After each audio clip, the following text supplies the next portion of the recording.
A passarela provisória para pedestres construída em Almenara, no Vale do Jequitinhonha, foi liberada pelo Departamento de Estradas e Rodagem. A estrutura que passa sobre o rio Jequitinhonha e liga os dois lados da cidade tem 1,5 metro de largura. No começo deste mês, a principal ponte do município foi interditada, depois que o pilar de sustentação foi parcialmente esmagado durante a travessia simultânea de 2 caminhões bitrens. Com a passagem de pedestres e carros impedida, a alternativa era atravessar o rio em barcos, que cobravam cerca de R$3. Um jovem de 17 anos morreu afogado depois de tentar atravessar o rio nadando. Já a travessia de veículos é realizada através de 2 desvios, aumentando o percurso em quase 240 quilômetros. Não há previsão para liberação da ponte. O projeto para a construção de uma trincheira na Avenida Pedro I, no lugar onde o viaduto desabou no ano passado, tira o sono de moradores e comerciantes. Eles não querem passar pelos mesmos transtornos de mais uma obra.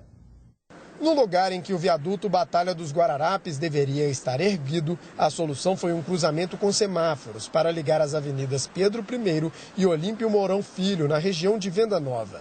A solução é provisória, já que o objetivo é construir uma trincheira no local. Mas a ideia está longe de ser uma unanimidade entre os motoristas que circulam na região. No momento não precisa. Para mim, né? Porque o trânsito aqui está tranquilo no momento. Tem que tentar, né? Melhor do que ficar assim, né? Precisa mesmo, que aqui horário de pico é horrível de passar. Sem a trincheira tá bem melhor. Com o sinal aqui fica bem mais interessante a gente conseguir virar. E com a trincheira, depois que ela caiu, acho que não é viável não. O viaduto desabou em julho do ano passado. Câmeras de monitoramento registraram o acidente, que matou 2 pessoas e feriu outras 23. A alça, que permaneceu de pé, foi implodida 2 meses depois do acidente.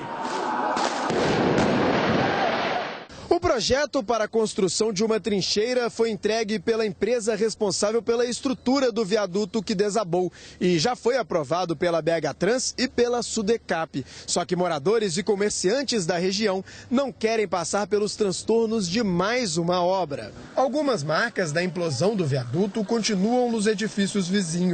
Janelas estão quebradas e a cerca elétrica de um dos edifícios ainda está danificada. Além de ser desnecessária, vai trazer novos transtornos, é uma falta de respeito aos moradores, aos comerciantes que estão tentando se reerguer, levar a vida adiante. Anderson é o proprietário de uma lanchonete na Avenida Pedro I. Depois de ver o movimento despencar e ter que demitir metade dos funcionários, ele não está nem um pouco otimista com a possibilidade de uma nova intervenção no local. Se começar, o jeito que a gente tem que fazer é fechar as portas e ir embora. Eu acho que mais uma a gente não aguenta, não.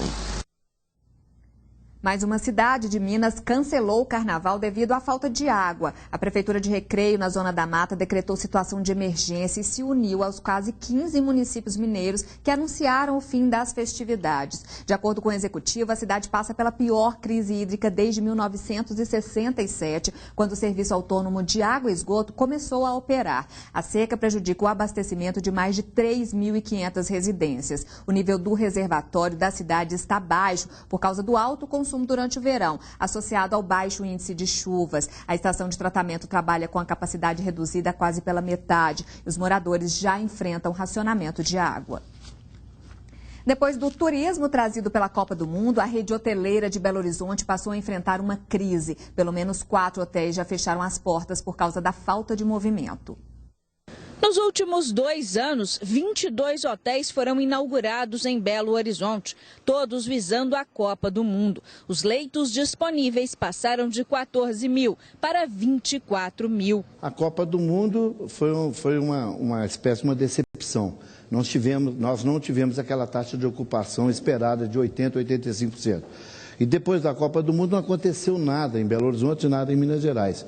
O turismo de negócio parou completamente. Ainda de acordo com o presidente da federação, depois da Copa do Mundo, pelo menos 4 hotéis já encerraram as atividades no setor hoteleiro. Um deles funcionava na capital mineira há pelo menos 15 anos. Já era o cenário esperado. a quebradeira da hotelaria, taxa de ocupação baixa, o que aconteceu. A crise no setor se deve ao baixo número de eventos que acontecem na cidade.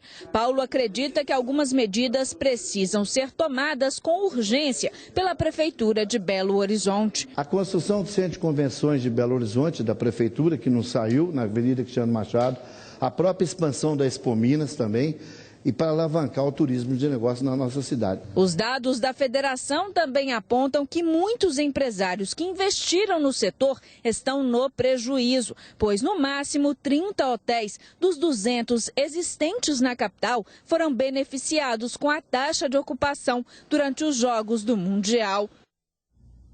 E agora, futebol. O técnico Levir Coupe está fazendo história no Atlético. No amistoso contra o Shakhtar, ele entrou para o seleto grupo de treinadores que mais vezes comandaram o time.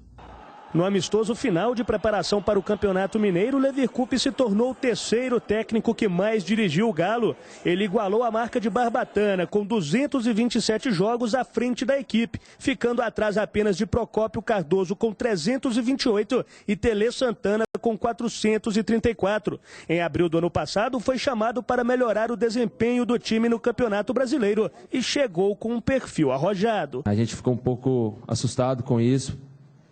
Mas foi válido, porque mexeu com o brilho da equipe. Calma, também não é assim. Está provado que Levir sabe a hora de ser mais sério, puxar a orelha e também ser um cara boa praça. Pode-se dizer que um marco de Levir Coupe como treinador do Atlético nesta passagem pelo clube foi ter abolido o regime de concentração. Ali, o técnico ganhou a confiança da torcida e principalmente dos jogadores. O time teve uma sequência de 10 vitórias e 2 empates em casa, além de ter vencido o rival Cruzeiro como visitante no Mineirão. O início dessa boa fase foi na vitória de 3-1 diante do Atlético Paranaense em agosto do ano passado. O Galo subiu na tabela do Brasileirão e depois ganhou a Copa do Brasil. O papel de treinador ele vem fazendo bem, mas não é só isso. Eu nem falo que ele é um treinador, ele é um cara que para mim, assim, está me ajudando tanto na vida profissional como pessoal, com seus conselhos, por tudo que ele aprendeu no Japão. Técnico de futebol, conselheiro, amigo e às vezes até pai. Este é o Levir Coupe, nome marcado na história do Clube Atlético Mineiro.